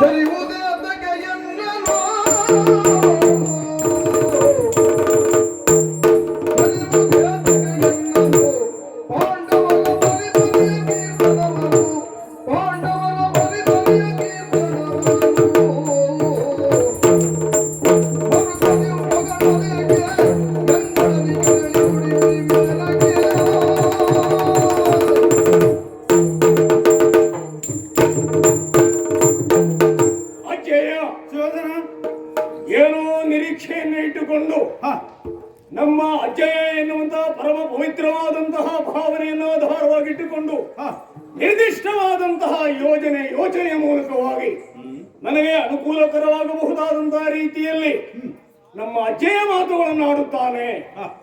ನನ್ನ ನಿರ್ಧಾರವನ್ನ ತೆಗೆದುಕೊಳ್ಳುವಲ್ಲಿ ತನ್ನದಾದಂತಹ ಸಮ್ಮತಿಯನ್ನ ನೀಡುತ್ತಾನೆ ಎನ್ನುವಂತಹ ಸುವಿಚಾರದಿಂದ ನಾನು ಬಂದರೆ ಹೆಜ್ಜೆಯಿಂದ ಹೆಜ್ಜೆಯ ಕ್ಷಣಕ್ಕೂ ಧರ್ಮರಾಯನನ್ನ ಪಾಂಡವರನ್ನ ಹೊಗಳುವ ಕೆಲಸವನ್ನ ಮಾಡುತ್ತಾ ಇದ್ದೆ. ನನಗೆ ಬುದ್ಧಿ ಬಂದ ದಿನದಿಂದ ಅಲ್ಲಿಂದ ಇಲ್ಲಿಯವರೆಗೆ ನಮ್ಮಲ್ಲಿರುವ ಅನೇಕರು ಮಾಡುತ್ತಿರುವಂತಹ ಕೆಲಸವೇ ನಿಮ್ಮನ್ನು ಒಳಗೊಂಡು ಮಗನೇ ಅಜೇಯ ಧರ್ಮರಾಯನನ್ನು ಒಳಗೊಂಡಬೇಕು. ಸಹವಾಸ ದೋಷ ಅಂತ ನೀನು ಹೇಳುವುದು. ನಾನು ಯಾರು ಸಹವಾಸವನ್ನು ಮಾಡಿದ್ದೇನೋ ಸಹವಾಸ ಗುಣ ಇರ್ಲಿ. ಯಾರನ್ನು ಸಹವಾಸ ಮಾಡಿದರೆ ನಮಗೇನು ಸಿಗುತ್ತದೆ? ನಮ್ಮ ಗುರಿಯನ್ನು ತಲುಪುವುದಕ್ಕೆ ಸಾಧ್ಯ. ಮೊದಲೇ ನೀನು ಅಥವಾ ನಿಮ್ಮಂತವರು ಊಹಿಸಿದ ಹಾಗೆ ನಾನೊಬ್ಬ ಕ್ಷಾತ್ರಿಯ ಪುರುಷ ಪುಂಗವನಾದಂಥವನು. ನೀವು ಹೇಳುವ ಹಾಗೆ ಅವರು ಅಲ್ಪಸಂಖ್ಯಾತರು, ಕ್ಷೀಣವಾದಂತಹ ಭಾವನೆಯಲ್ಲಿ, ದುರ್ಬಲವಾದಂತಹ ಮನೋಸ್ಥಿತಿಯಲ್ಲಿ ತಾವು ಧಾರ್ತರಾಷ್ಟ್ರರು ಅವರನ್ನು ಎನ್ನುವುದಾಗಿ ಅವರು ಗುರುತಿಸಿಕೊಂಡಿದ್ದಾರೆ. ಪಾಂಡವರು ಎನ್ನುವುದಾಗಿ ಪಾಂಡವರೆನ್ನುವರು ಕೌರವರೇ ಆದರೂ ಕೂಡ ಅವರು ಪಾಂಡವರು ಅಂತ ತಮ್ಮನ್ನು ಪ್ರತ್ಯೇಕವಾಗಿ ಬಣವನ್ನಾಗಿಸಿಕೊಂಡಿದ್ದಾರೆ. ನಾವು ಹಾಗಲ್ಲ. ಕುರುವಂಶದ ನಾವೆಲ್ಲ ಕೌರವರು ಎನ್ನುವಂತಹ ಆ ಸಮಾನತೆಯ ಸೋದರತ್ವದ ಭಾವನೆಯನ್ನು ನಾವು ಇಟ್ಟುಕೊಂಡವರು. ನೀವು ಹೇಳುವ ಹಾಗೆ ಅವರನ್ನು ಹೊಗಳಿ ಅವರ ಸಹವಾಸವನ್ನು ನಾನು ಮಾಡಬೇಕು. ನಾನು ಯಾರ ಸಹವಾಸವನ್ನು ಮಾಡಿದ್ದೇನೆ? ಕಾರಣ ಸಾಮಾನ್ಯನಾದವನಾದನು. ಅವನ ಓಜಸ್ಸು, ತೇಜಸ್ಸುಗಳು, ವೀರತೆ, ಗಂಭೀರತೆಯನ್ನು ನೋಡಿ ಅಖಂಡ ಭಾರತ ವರ್ಷವನ್ನು ಗೆದ್ದಂತಹ ಶ್ರೇಷ್ಠ ಧನುರ್ಧರನಾಗಿದ್ದಾನೆ. ಕಾರಣ ಶಕುನಿ ರಾಜತಂತ್ರ ಪ್ರಾವೀಣ್ಯತೆಯನ್ನು ಪಡೆದವರು. ನಮ್ಮಲ್ಲಿರುವಂತಹ ಎಲ್ಲ ಪ್ರಮುಖರು ತಮ್ಮದೇ ಆದಂತಹ ವಿಶಿಷ್ಟವಾದಂತಹ ಯೋಗ್ಯತೆಯನ್ನು ಸಂಪಾದನೆ ಮಾಡಿದವರು. ಒಬ್ಬ ವೀರನಾಗಿ, ಶೂರನಾಗಿ, ಧೀರನಾಗಿ, ಗಂಭೀರವಾದಂತಹ ರಾಜ ಪದವಿಯನ್ನು ಅಲಂಕರಿಸುವಾಗ ಇಂತಹ ಸಮರ್ಥರಾದವರ ಬೆಂಬಲ ಇಲ್ಲದಿದ್ದರೆ ಆಗುತ್ತದೆಯಾ? ನೀವೇ ಹೇಳು. ಧರ್ಮರಾಯನ ಸಹವಾಸವನ್ನು ಮಾಡಿ ನಾನು ಏನು ಮಠಕ್ಕೆ ಹೋಗಿ ಸನ್ಯಾಸ? ಈಗ ಇದನ್ನೇ ತಪ್ಪಾಗಿ ಅರ್ಥೈಸುವುದು ಹೇಗೆ ಗೊತ್ತಾ ಮಗನೇ? ಯಾರಾದರೂ ಒಬ್ಬ ಉದಾರಿಯಾಗಿದ್ದಾನೆ ಎಂಬಲ್ಲಿಗೆ ಅದು ಅವನ ದೌರ್ಬಲ್ಯ ಎಂದು ಭಾವಿಸಬಾರದು. ಏನು ವಿಗಡ ಭೀಮಾರ್ಜುನರ ಕುರಿತಾಗಿ ನಿನಗೆ ಅವನಲ್ಲಿರಬಹುದಾದಂತಹ ಸಾಮರ್ಥ್ಯ ಏನು, ಭೀಮಾರ್ಜುನರೇನು, ನಕಲ ಸಹದೇವರೇನು, ದೃಷ್ಟದ್ಯುಮ್ನೇನು, ಅಜಯವರೆಲ್ಲ ಅವರಲ್ಲಿದ್ದಾರೆ. ನೀವು ತಿಳಿಯಲಿಲ್ಲ ಅಂತಲ್ಲ, ನಿಮ್ಮ ಜೀವನಾನುಭವ ಬಹಳ ದೊಡ್ಡದು. ಅದಕ್ಕೆ ನಾನು ಅಂತರಂಗ ಬಹಿರಂಗದಲ್ಲೂ ನಾನು ಶಿವಶಾಸ್ತ್ರವನ್ನು ಮಾಡ್ತೇನೆ. ಈಗ ನಾನು ಹೇಳುವುದೇನು? ನನ್ನ ಮನಸ್ಸು ಹೇಳುತ್ತಾ ಇರುವುದೇನು? ಏನು? ಈ ಅಖಂಡವಾದಂತಹ ಭಾರತ ವರ್ಷವನ್ನು ಆಳುವಂತಹ ಯೋಗ್ಯತೆ ನನಗೆ ಇದೆ. ಎನ್ನುವುದನ್ನು ನಾನು ತಿಳಿದವನು. ಅದಕ್ಕೆ ಪೂರಕವಾಗಿ ಹೇಳುವುದಾದರೆ ಪಾಂಡವರೆಂದು ಈಗ ಕರೆಯಲ್ಪಡುವವರಿದ್ದಾರಲ್ಲ, ಪಾಂಡುರಾಜನ ಮಕ್ಕಳೆನ್ನು ಪಾಂಡುಗೆ ಹುಟ್ಟಿದವರವರು. ಇದು ಪಾಂಡುರಾಜನಾದವನು ಭೇಟಿಯಾಡುವುದಕ್ಕಾಗಿ ಅರಣ್ಯಕ್ಕೆ ಹೋದ ಸಂದರ್ಭದಲ್ಲಿ ಋಷಿಮುನಿಗಳು ಗಂಡ ಹೆಂಡತಿರು ಕ್ರೀಡೆಯನ್ನಾಡುತ್ತಿರುವ ಸಂದರ್ಭದಲ್ಲಿ ಬಾಣಪ್ರಯೋಗವನ್ನು ಮಾಡಿದ. ಅವನ ದೌರ್ಬಲ್ಯದ ಸಂಕೇತವಾಗಿ ಕಿಂದಮ ಋಷಿಗೆ ಬಾಣಪ್ರಯೋಗವನ್ನು ಮಾಡಿದ. ಆವಾಗ ಮರಣಾಂತಿಕ ಸ್ಥಿತಿಯಿರುವಂತಹ ಕಿಂದಮ ಋಷಿ ಏನು ಶಾಪವನ್ನೇ ನೀಡಿದ? ದುರ್ಬಲ ಮನೋಸ್ಥಿತಿಯಲ್ಲಿ ಯಾವುದು ಏನು ಎನ್ನುವುದನ್ನು ತಿಳಿಯದೆ ದುರ್ಬಲ ಕ್ಷಾತ್ರಿಯನಾಗಿ ನೀನು ಬಾಣಪ್ರಯೋಗವನ್ನು ಮಾಡಿದೆ. ನೀನು ನಿನ್ನ ಪತ್ನಿಯರ ಸಮಾಗಮ ಮಾಡಿದ ಮರುಕ್ಷಣದಲ್ಲಿ ನೀನು ಮರಣವನ್ನು ಹೊಂದು ಅಂತ ಶಾಪ. ಆ ಶಾಪವನ್ನು ಕೇಳಿ ತಿಳಿದಂತಹ ಪಾಂಡು ಚಕ್ರವರ್ತಿ ಈ ರಾಜ ಪದವಿಯನ್ನು ಬಿಟ್ಟು ರಾಜ ಲಾಂಛನವನ್ನು ನಿಮ್ಮಲ್ಲಿ ಕೊಟ್ಟು ಅವನು ವನವಾಸಕ್ಕೆ ಹೋದ. ಹೌದಾ? ಅರಣ್ಯವಾಸಕ್ಕೆ ಹೋಗಿ ತನ್ನ ಪತ್ನಿಯರ ಜೊತೆಯಲ್ಲಿ ಹೋದ. ಯಾವ ಪಾಂಡುಗೆ ತನ್ನ ಪತ್ನಿಯರನ್ನ ಕೂಡಿದರೆ ಮರಣ ಬರುತ್ತದೆಯೋ ಅಂತ ಹೇಳಿದ ಮೇಲೆ ಅವನಿಗೆ 5 ಮಕ್ಕಳಂದ್ರೆ ಏನಿದೆ ಆಶ್ಚರ್ಯ. ಈಗ ಅಲೌಕಿಕವಾಗಿ ಋಷಿಮುನಿಗಳು ಏನೇ ಹೇಳಲಿ, ಅವರು ಅದು ಏನೇ ಹೇಳಿ ಅದನ್ನ ನಾವು ವಿಚಾರ ಮಾಡುವುದಿಲ್ಲ.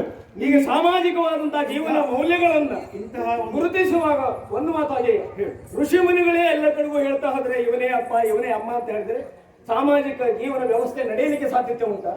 ಸಾಧ್ಯ ಇಲ್ಲ. ಹಾಗಾದ್ರೆ ಪಾಂಡವರು ಅಲ್ಲಿ ಇದ್ದಾರೆ ಎನ್ನುವುದನ್ನ ನಿನಗೆ ಗೊತ್ತಾಗಿತ್ತಂತೆ, ಆದರೆ ನೀನು ಕರೆಸಿಕೊಳ್ಳುವ ಪ್ರಯತ್ನವನ್ನು ಮಾಡಲಿಲ್ಲ. ಯಾವಾಗ ತನ್ನ ಹೆಂಡತಿಯ ಸಮಾಗಮದಿಂದ ಪಾಂಡುರಾಜ ಸತ್ತು ಹೋದನೋ ಆನಂತರ ಅರಣ್ಯದಲ್ಲಿರುವಂತಹ ಕುಂತಿ ಮತ್ತು 5 ಮಕ್ಕಳ ಆ ಪಾಡನ್ನು ನೋಡಿದ ಋಷಿಮುನಿಗಳು ತಂದು ಒಪ್ಪಿಸಿದ ಮೇಲೆ ನೀನು ತಿರಸ್ಕರಿಸಲಾರದೆ ಅವರನ್ನು ಪುರಸ್ಕರಿಸಿ. ಈಗ ನಾವೇ ಹೇಳುವುದೇನು?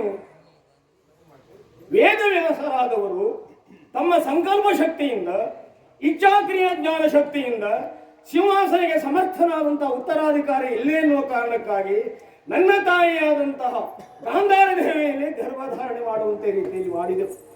ಅವಳ ಗರ್ಭಧಾರಣೆ ಆದದ್ದೇ ಕುರುವಂಶಕ್ಕೆ ಸಮರ್ಥ ಚಕ್ರವರ್ತಿಯಾದವನು ಉತ್ತರಾಧಿಕಾರಿಯಾಗಿ ಬೇಕು ಎನ್ನುವುದಕ್ಕಾಗಿ 2 ವರ್ಷವಾದರೂ ಪ್ರಸವವಾಗದೇ ಇರುವಾಗ ಜೊತೆಯಲ್ಲಿ ಅರಣ್ಯದಲ್ಲಿರುವಂತಹ ಕುಂತಿ ಮಕ್ಕಳನ್ನು ಹಡೆದಳು ಎನ್ನುವಂತಹ ದುರ್ವಾರ್ತೆಯನ್ನು ಕೇಳಿದಂತಹ ನಮ್ಮ ಅಮ್ಮ ಅವಳನ್ನು ಹರಿದುಕೊಂಡು ಪಿಂಡಗಳಾಗಿ ಹುಟ್ಟಿದಂತಹ ಪಿಂಡವಾದುದರಿಂದ ಮುಂದೆ ಹೀಗೆಲ್ಲ ಆಯ್ತು. ಅದು ವ್ಯಾಖ್ಯಾನ ಮಾಡುವರು ಬೇರೆ ಬೇರೆ ಆಗಲ್ಲ. ಇಷ್ಟು ಕತೆ ಹೇಳಿ ಕೇಳು. ನಿಮ್ಮ ಮಾತುಗಳನ್ನು ಕೇಳಿದ್ದೇನೆ. ನನ್ನ ಮಾತಿಗೆ ನೀನು ವ್ಯಾಖ್ಯಾನ ಮಾಡುವುದಲ್ಲ, ನಾನು ಕರೆಸಿಕೊಂಡಿಲ್ಲ ಎಂಬುದನ್ನು ನೀನು ಹೇಳುವುದಲ್ಲ.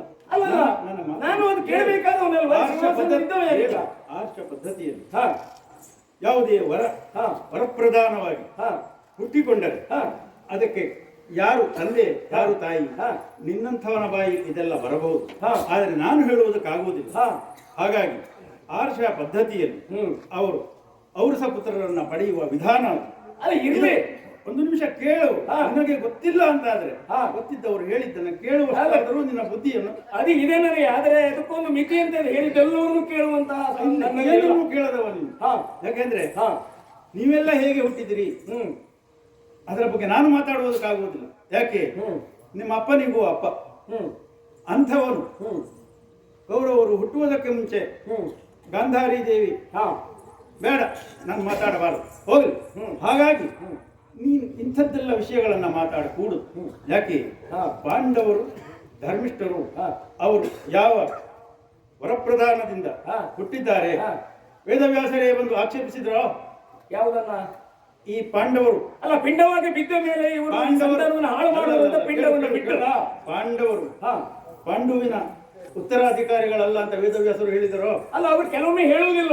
ಹಾಗೆ ಹೇಳಬೇಕಾದ ಸಮಯದಲ್ಲಿ ಕೆಲವೊಂದು ಹೇಳದೇ ಇರುವುದು ಪರಿಣಾಮಗಳಾಗುವುದು. ನಿಮ್ಮ 100 ತುಂಡುಗಳನ್ನು 101 ಮೃತಭಾಂಡದಲ್ಲಿ ಯಾಕಿಟ್ಟು ಮತ್ತೆ ಹೇಳ್ತಾ ಇದ್ದೀನಿ ಮಾಡುವಾಗ ಅವರು ಏನು ಆಕ್ಷೇಪ ಮಾಡಲಿಲ್ಲ. ಯಾಕೆ ಮಾಡಲಿಲ್ಲ ಅಂತ ಮಾಡಬಾರ್ದು. ಮುಂದೆ ವಂಶಕ್ಕೆ ಮಾರಕವಾಗುತ್ತಾರೆ ಅಂತ ಹೇಳಿದ್ರು ಬಿಡಬೇಕಾಗಿತ್ತಲ್ಲ.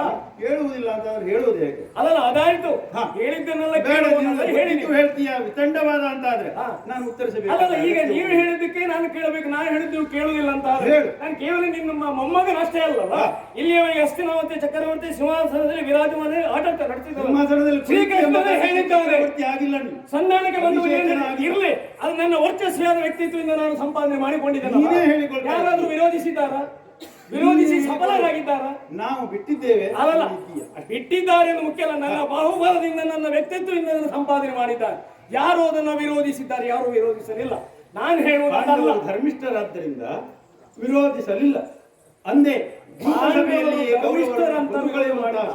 ಅವರು ದುರ್ಬಲರಾದುದರಿಂದ ವಿರೋಧಿಸಲಿಲ್ಲ. ಭಾವಿಸುವುದು ಆ ಔದಾರ್ಯವನ್ನ ದೌರ್ಬಲ್ಯ ಅಲ್ಲ, ಅವರು ಪ್ರಬಲರಾಗಿದ್ದ ಶ್ರೀಕೃಷ್ಣನ ಬೆಂಬಲ ಯಾಕೆ? ಇಲ್ಲಿ ಬಿಡು, ನಿನ್ನಲ್ಲಿ ಅದನ್ನ ಹೇಳಿ ಫಲ ಇಲ್ಲ. ಅಲ್ಲ, ಅದು ನಾನು ಹೇಳಿ ಯಾಕೆ, ವೇದವ್ಯಾಸರು ಈ ರಥಭಾಂಡದಲ್ಲಿ ಇರಿಸಿ 101 ಮಕ್ಕಳು, ಅದೇನು ಅವರು ನೀನು ಹೇಳಿದ ಹಾಗೆ ಪಾಂಡವರು ಪಾಂಡವಿಗೆ ಹುಟ್ಟಿದವರೇ ಅವರೇನು ಧೃತರಾಷ್ಟ್ರನ ಮಕ್ಕಳಲ್ಲ ಅಂತ ಹೇಳಿ ಅದನ್ನು ಒಪ್ಪಿಕೊಳ್ಳಬೇಕು. ಸಿಂಹಾಸನಕ್ಕೆ ಉತ್ತರಾಧಿಕಾರಿ ಒಬ್ಬ ಬೇಕು ಸಮರ್ಥ ಎನ್ನುವ ಕಾರಣಕ್ಕಾಗಿ ವ್ಯಾಸಾನುಗ್ರಹದಿಂದ ನಮ್ಮ ತಾಯಿ ಗರ್ಭಧಾರಣೆ ಆಗಿರುವಾಗ ಅದು ಏನು ಹೇಳಿದ ಹಾಗಾಯ್ತು? ಇವನೇ ಸಿಂಹಾಸನ. ಅದನ್ನು ಯಾರು ಆಕ್ಷೇಪಿಸಲಿಲ್ಲವಲ್ಲ. ಅಲ್ಲ, ಆಕ್ಷೇಪಿಸಿದ್ರೆ ಈ ಬಂದ ಆಕ್ಷೇಪ ಆದದ್ದು ಹೇಗೆ ಹೇಳು. ನೀನು ಹುಟ್ಟಿದ್ದು ಪ್ರಪಂಚದ ಮುಖಕ್ಕೆ, ಪ್ರಪಂಚದ ಬೆಳಕು ಕಂಡದ್ದು ಯಾವಾಗ? ಧರ್ಮರಾಯ ಹುಟ್ಟಿದ ನಂತರದಲ್ಲಿ. ಅದೇ ನಾನು ಕೇಳಿದ್ದು ಎಂಬ ಕಾರಣಕ್ಕಾಗಿ ಅವನು ಜ್ಯೇಷ್ಠನಿದ್ದಾನೆ. ಹಾಗಾಗಿ ಯುವರಾಜ್ಯಾಭಿಷೇಕ ಆದದ್ದು ಯುಧಿಷ್ಠಿರನಿಗೆ. ಅದೇ ಕಾರಣವಾಗಿ ಆಯ್ತೇವೆ ನೀವು 100 ಪಿಂಡಗಳಾಗಿದ್ದೀರಿ, ಅದರಿಂದ ಏನೋ ತೊಂದರೆ ಆಯ್ತು ಅಂತಲ್ಲ, ನಿಮ್ಮನ್ನು ಒಪ್ಪಿಕೊಂಡಿದ್ದೇವೆ ನಾವು. ನೀವು ನಮ್ಮ ಮೊಮ್ಮಕ್ಕಳು ಅಂತ ನಿಮ್ಮನ್ನು ಒಪ್ಪಿಕೊಂಡಿದ್ದೇವೆ.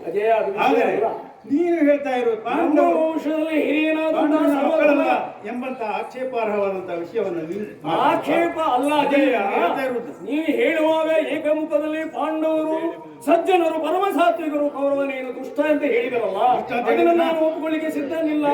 ನಾನು ಹೇಳುವುದೇನು, ಈ ವಂಶದಲ್ಲಿ ದುಷ್ಯಂತ ಶಾಕುಂತಲೆಯ ಪುತ್ರನಾದಂತಹ ಸರ್ವಧರ್ಮನಾಮಕನಾದವನು ಮುಂದೆ ಭರತ ವಂಶದ ಶ್ರೇಷ್ಠನಾಗಿ ತನ್ನ ಆಡಳಿತವನ್ನು ಪ್ರಪಂಚ ವಿಸ್ತಾರವಾಗಿ ಬೆಳಗಲಿಲ್ಲವೇ?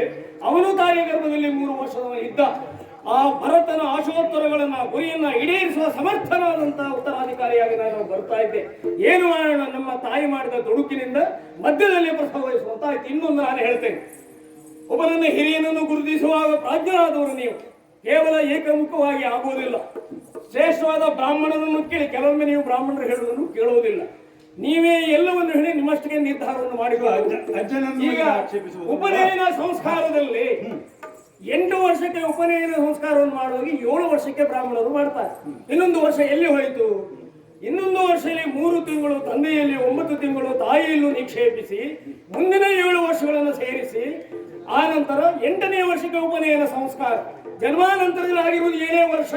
ಹಾಗಾಗಿ ಅವನ ವಯೋಮಾನವನ್ನು ನಿರ್ಧರಿಸುವಾಗ ಯಾವಾಗ ಗರ್ಭಧಾರಣೆಯಾಗಿದೆ, ಗರ್ಭಧಾರಣೆಯ ದಿನವನ್ನು ನೋಡಿದರೆ ಧರ್ಮರಾಯನಿಗಿಂತ ನಾನೇ ಜ್ಯೇಷ್ಠ.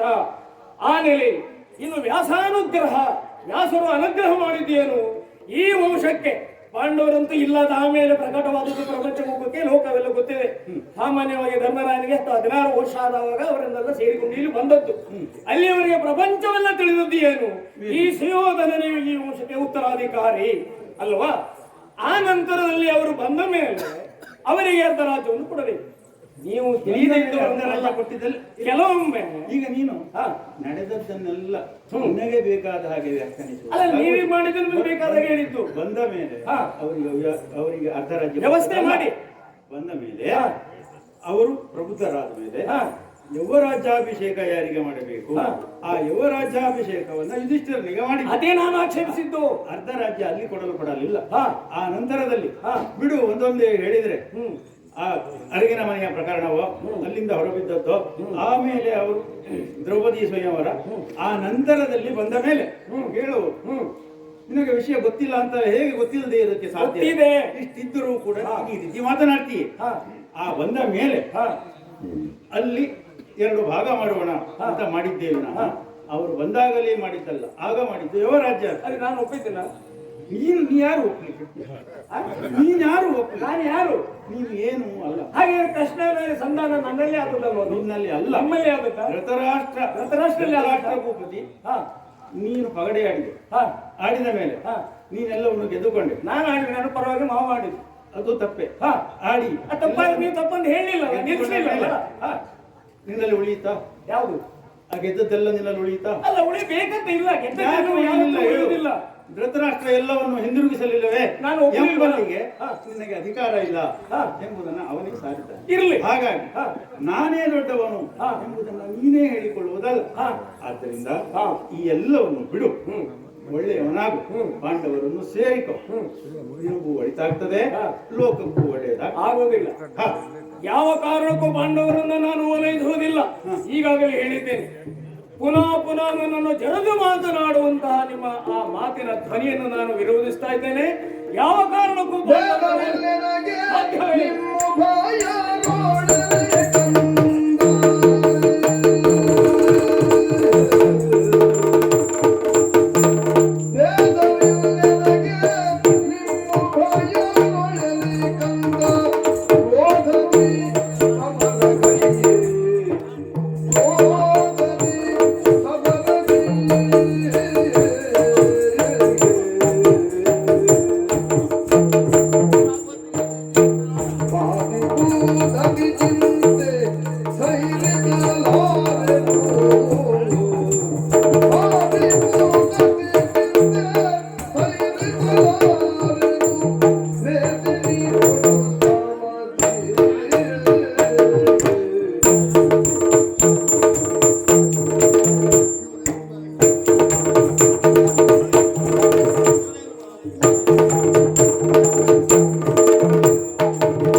ನಿಮ್ಮಲ್ಲಿ ಭೇದ ಇಲ್ಲ.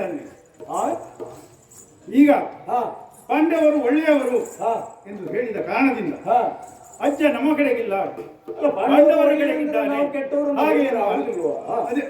ಅದನ್ನೇ ನಾನು ಹೇಳ್ತಾ ಇರೋದು.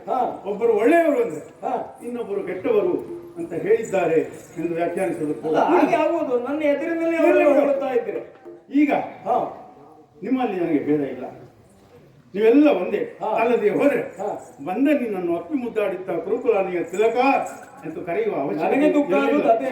ಹಾಗಾಗಿ ನಿಮ್ಮ ನನಗೇನು ಭೇದ ಇಲ್ಲ, ನೀವೆಲ್ಲ ಒಳ್ಳೆಯದಾಗಿರ್ಬೇಕು ಅಂತಲೇ ನಾನು ಯೋಚಿಸಿದ್ದೆ. ಹಾಗಾಗಿ ಈ ಚಿಂತೆಯನ್ನು ಬಿಡು. ಪಾಂಡವರ ಕಡೆಗೆ ಅಜ್ಜನಿದ್ದಾನೆ, ಅಜ್ಜ ಅತ್ತ ಕಡೆಗೆ ಮನಸ್ಸನ್ನಿಟ್ಟಿದ್ದಾನೆ.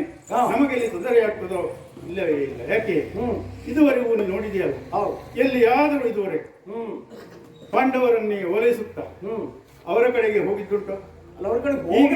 ಇಷ್ಟು ವರ್ಷ, ಈ 12 ವರ್ಷವೋ 13 ವರ್ಷವೋ ನಾನು ಎಲ್ಲಿಯಾದರೂ ಹತ್ತ ಕಡೆ ಹೋಗಿದ್ದೀನ? ಬಿಡು. ಇದಕ್ಕಿಂತ ಮುಂಚೆ ಅಲ್ಲಿ ಇಂದ್ರಪ್ರಸ್ಥದಲ್ಲಿ ಅವರು ರಾಜ್ಯವಾಳಿಕೊಂಡಿದ್ದಾಗ 12 ವರ್ಷಗಳವರೆಗೆ ನೀವಿಬ್ಬರಲ್ಲಿ ಯಾವುದೇ ವ್ಯಾಜ ಇರಲಿಲ್ಲ, ಚೆನ್ನಾಗಿ ನಡೆದುಕೊಂಡು ಹೋಯ್ತು. ಅಜ್ಜ ಎಲ್ಲಿದ್ದ? ಅಜ್ಜ ಇದ್ದದ್ದು ಹಸ್ತಿನಾವತಿಯಲ್ಲಿ ಅಲ್ವ? ಹೀಗಿರುತ್ತಾ ನೀನು ಅಜ್ಜನನ್ನು ಆ ಕಡೆ ಇದ್ದಾನೆ, ನಾವು ಬಯಸುವ ಮನಸ್ಸು ಎಲ್ಲರಿಗೂ ಒಳ್ಳೆಯದಾಗಬೇಕು. ನನ್ನ ಮನಸ್ಸು ನಿನಗೆ ಹೇಗೆ ಗೊತ್ತಾಗಬೇಕು?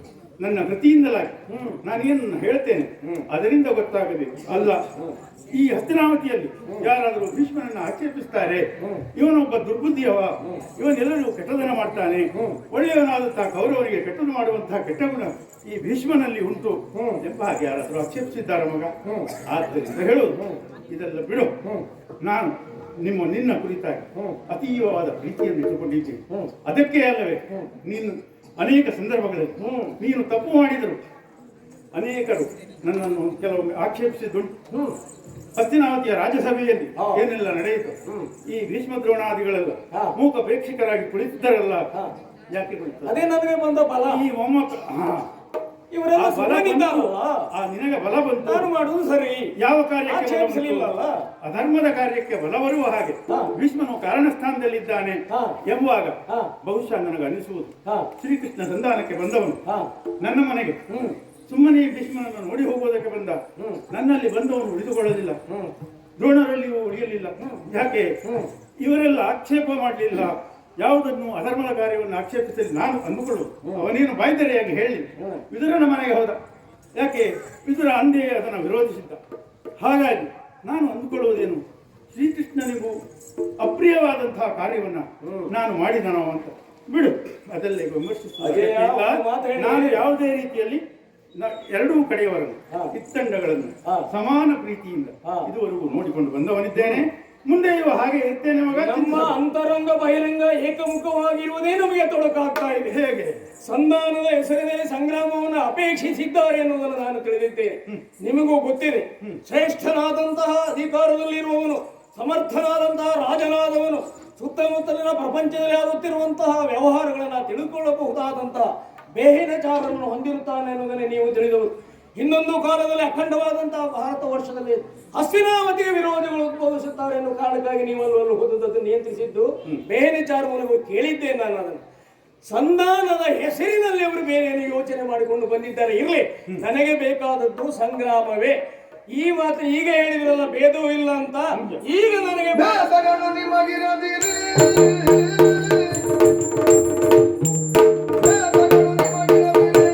ನಮ್ಮೊಳಗೆ ವಾದಬೇಡೆಂದಿದೆ, ನಮ್ಮೊಳಗೆ ವಾದಬೇಡೆಂದಿದೆ.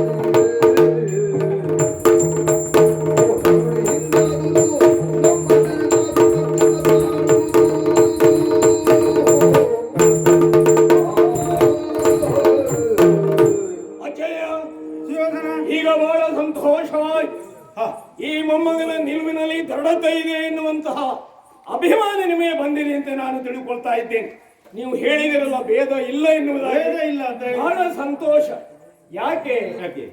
ಯಾವ ಕಂದರನ ಅಂಗಳದಲ್ಲಿ ಭೀಕರವಾದಂತಹ ಪ್ರತಿಜ್ಞೆಯನ್ನು ಮಾಡಿ ದೇವರತನಾದಂತಹ ನೀವು ಭೀಷ್ಮರಾದರು ಪ್ರಪಂಚ ಮುಖದಲ್ಲಿ, ಅಂದೇ ಜಗತ್ತು ನಿಮ್ಮಂತಾದಂತಹ ಶಕ್ತಿ ಸಾಮರ್ಥ್ಯವನ್ನು ಗುರುತಿಸಿ ಮೂರು ಲೋಕದಲ್ಲಿ ಭೀಷ್ಮರಿಗೆ ಎಣೆ ಇಲ್ಲ. ಆಚಾರ್ಯ ಭಾರ್ಗವರಿಂದ ಶಿಕ್ಷಣವನ್ನು ಪಡೆದು ಬಂದ ಸಮಯದಲ್ಲೂ ದೇವವಾಣಿ ಮುಳುಗಿತ್ತಂತೆ. ನೀವು ಮಾಡಿದಂತಹ ಕಾರ್ಯದಿಂದ ಸಂತುಷ್ಟನಾದಂತಹ ನಿಮ್ಮ ತಂದೆಯವರು ಇಚ್ಛಾಮರಣಿಯಾಗುವ ಮಗನೇ ಎನ್ನುವುದಾಗಿ ನಿಮಗೆ ವರವನ್ನು ಕೊಟ್ಟಿದ್ದಾರೆ.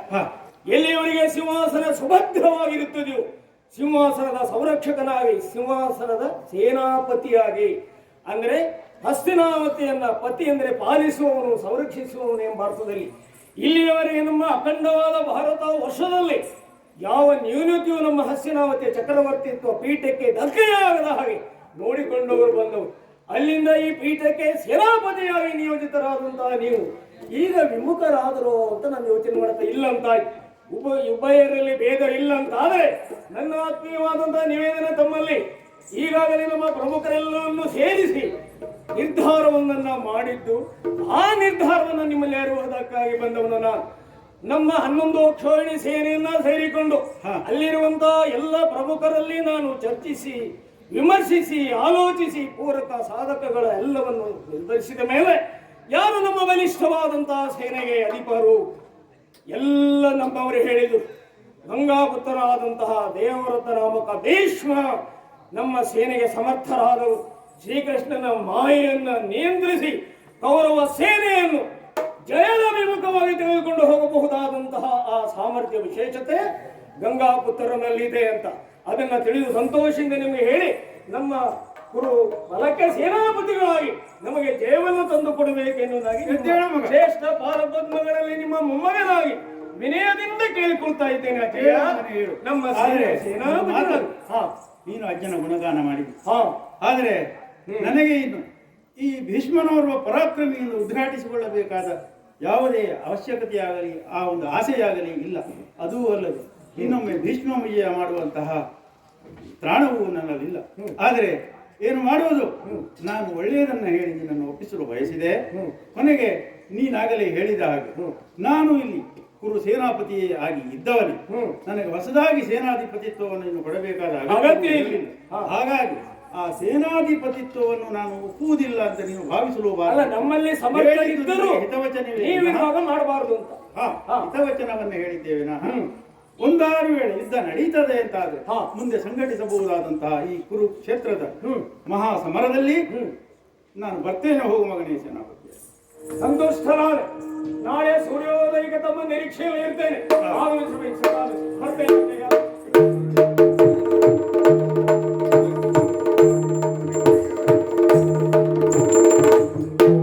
ಬರುವೆನು ಬಾಕರ ಹೃದಯದಿ ತೆರಳೆಂದೆನು ತನಿ ಕಳುಗಿಸಿ,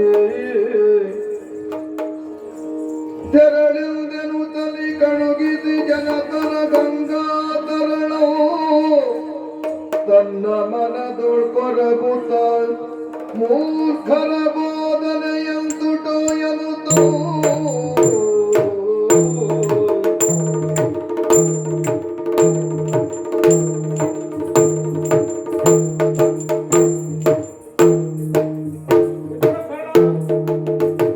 ಅಜ್ಜನ ನಿರೀಕ್ಷೆಯಲ್ಲಿದ್ದೆ.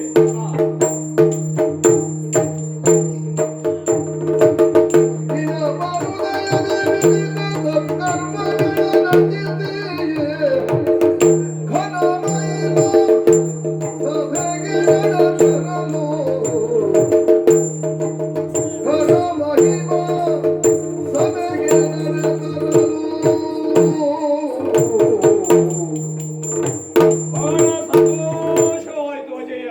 ಆಗಲಿ ಮಗ. ಸೂರ್ಯೋದಯವಾಗುತ್ತಾ ಇರುವಾಗಲೇ ನಿಮ್ಮ ಆಗಮನವಾಯಿತು.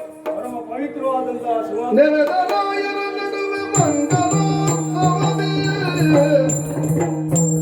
ನೆರೆದರಾಯರ ನಡುವೆ ಮಂಗಲೋತ್ಸವವಿಗೆ ಬರೆಯದಿ ಕಲಿಯದಿ ಸುಗಂಧ. ಇರಿಸಿ ವಿದ್ಯುತ್ತದಿ ಸೇನೆ ಮುಡಿದರವಾಯಿತು. ಕರುಣೆಯನ್ನು ಸುರಿದರ ರತಿಯ.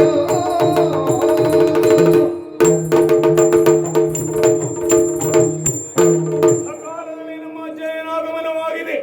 ಇಂತಹ ಶ್ರೇಷ್ಠವಾದಂತಹ ಸಂದರ್ಭದಲ್ಲಿ ವೀರೋಚಿತವಾದಂತಹ ನಮ್ಮ ಈ ಪೀಠದ ಮೇಲೆ ನಮ್ಮ ಅಜ್ಜನನ್ನ ಸೇನಾಪತಿ ಪೀಠದಲ್ಲಿ ನಿಯೋಜಿಸಿದ ಮೇಲೆ ಈ ಸಂಪೂರ್ಣವಾದಂತಹ ಸಭೆಯನ್ನ ನಾಡುವಂತಹ ಒಂದು ಮಾತಿದೆ. ಸುರನದಿಯ ತುದನಾಜ ನಿಮಗೆ ಮುಂದೆರುತ್ತಾ. ಸುರನದಿಯ ತುದನಾಜ ನಿಮಗೆ ಮುಂದೆರುತ್ತಾ. ಮೋಹನದಿ ಬಯಸಿದಂತೆನ್ನುವ. ವರದೊಳೆ ಕಾತದೋಷಿಣಿಯ ಬಲವನ್ನು ಎದಗಿ ಭೂಪತಿಯು ಹೊಗಳಿದನು.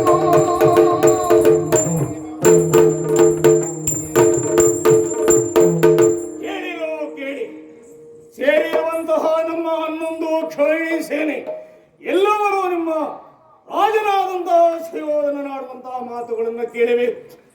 11 ಕ್ಷೋಹಿಣಿ ಸೇನಾ ಸಮೂಹಕ್ಕೆ ಈ ಕ್ಷಣದಲ್ಲಿ ಅಜ್ಜಯ್ಯನ ಅಂತ ಭೀಷ್ಮಾಚಾರ್ಯನ ಸೇನಾಪತಿಯಾಗಿ ನಿಯೋಜಿಸಲಾಗಿದೆ. ಈ ಕ್ಷಣದಿಂದ ಅವರಾಡುವಂತಹ ಮಾತುಗಳು ಅದು ಆಜ್ಞೆಯಾಗಿದೆ. ಯಾರಾದರೂ ಅವರ ಮಾತನ್ನು ಉಲ್ಲಂಘಿಸಿದಂತಾದರೆ ಕಠಿಣವಾದ ಶಿಕ್ಷೆ ನೀಡಲಾಗುವುದು. ರಾಜಾಜ್ಞೆ ಎಲ್ಲರೂ ಕೇಳತಕ್ಕದ್ದು.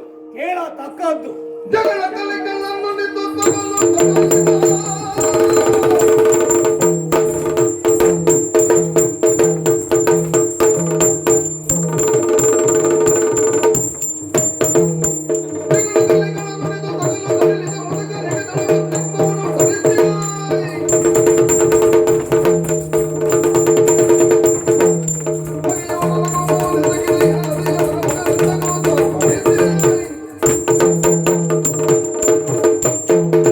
ಪ್ರಭು ಸುಯೋಧನ ಕರ್ಣ ನೀನಾಡಿದ ನುಡಿಗಳನ್ನು ಕೇಳುವಾಗ ಹಾ ಏನಾಯ್ತು? ಏನಾಶ್ಚರ್ಯವಿದು? ಹೌದು, ಪ್ರಭು ಸುಯೋಧನ ಬಾಯಿಂದ ಇಂತಹ ನುಡಿ ಬರ್ತದೆ ಎಂದು ನಾವೆಲ್ಲರೂ ಎಣಿಸಿರಲಿಲ್ಲ. ಮತ್ತೆ ತಪ್ಪಾಗಿ ಬಂತೆ ಮಾತು ಎನ್ನುವ ಹಾಗಿದ್ರೆ ಅದು ಖಂಡಿತವಾಗಿಯೂ ತಪ್ಪಾಗಿ ಬಂದದ್ದಲ್ಲ. ಬಹಳ ಆಲೋಚನೆ ಮಾಡಿಯೇ ಬಂದಿದೆ ಅಂತಾದ್ರೆ ಅದು ತಪ್ಪಾಗಿ ಹೋಗ್ತದೆ.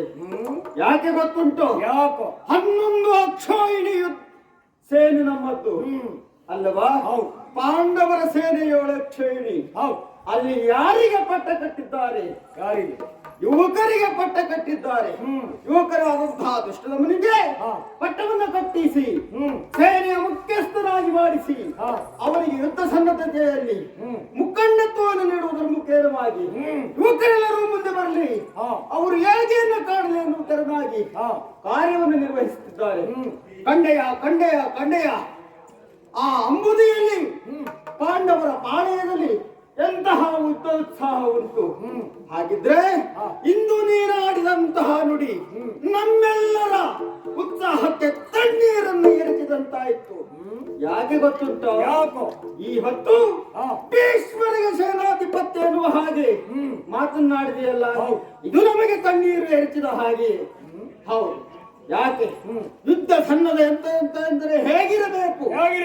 ಅಡಿಯನ್ನು ಆಗಾಗ ನುಡಿಯನ್ನು ಆಗಾಗ ಬದಲಾಯಿಸ್ತಾ ಇರಬೇಕಾಗ್ತದೆ. ಭೀಷ್ಮರನ್ನು ನೋಡಿದ್ರೆ ಯುದ್ಧ ಮಾಡುವುದಕ್ಕಾಗಲಿ ಅವರ ಕಾಲಿದಕ್ಕಿಂತ ಒಂದು ಹೆಜ್ಜೆಯನ್ನು ಕೂಡ ಇಟ್ಟುವುದಕ್ಕೆ ಆಗುವುದಿಲ್ಲ. ಪರೆ ಕಟ್ಟಿವೆ, ಮಂಜು ಮಂಜಾಗಿದೆ. ಅವರು ವಿರೋಧಿಗಳು ನಮ್ಮವರಂತ ಗುರುತಿಸುವುದಕ್ಕೆ ಸಾಧ್ಯವಿಲ್ಲ.